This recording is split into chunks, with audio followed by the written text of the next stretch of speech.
Tumaas na ang presyo ng ilang bilihin sa mga palengke sa Metro Manila. Si Vel Custodio sa detalye, live. Vel. Daya nananatiling mataas ang presyo ng ilang mga pangunahing bilihin kagaya ng gulay at isda dito sa Kamuning Public Market. Bukod kasi sa epekto na dulot ng nagdaang bagyong Uwan at Tino ay hindi pa anihan season para sa mga high-value crops. Batay sa huling tala ng Department of Agriculture, tinatayang nasa 188.27 million pesos ang pinsalang na idulot ng bagyong Uwan sa sektor ng agrikultura sa Ilocos Region, Central Luzon, Calabarzon, Mimaropa, Bicol Region at Eastern Visayas. Habang 159.14 million pesos naman ang halaga ng pinsalang iniwan ng bagyong Tino sa Calabarzon, Mimaropa, Eastern at Western Visayas at Northern Mindanao. Para sa presyo ng isda, mabibili ang tilapia na 160 pesos per kilo. Ang bangus ay 200 pesos. Ang galunggong ay 400 pesos ang kilo. Ang pusit naman ay 200 pesos.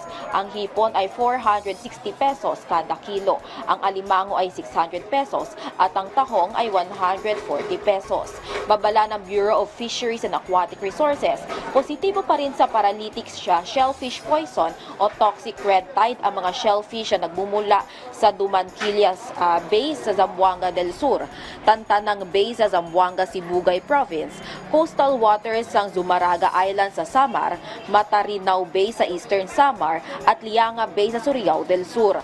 Ayon sa BIFAR, hindi pa ligtas kainin ang mga shellfish at alamang na nanggagaling sa mga nasabing lugar.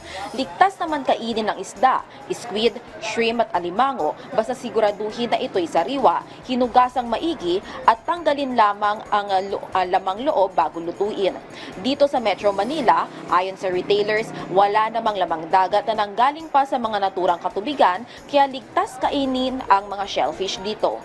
Nananatili ring mataas ang presyo ng gulay, lalo na ang mga nagagaling sa Bulacan at Cordillera, partikular ang mga dahong gulay. Mabibili ang kangkong at pechay dito ng 20 pesos kada tali.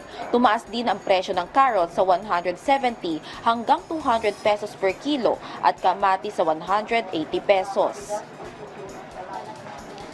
Dayan, inaasahan naman na babalik rin sa mababang presyo, lalo na yung mga gulay sa susunod na linggo. Balik sa iyo, Dayan. Maraming salamat, Vel Custodio.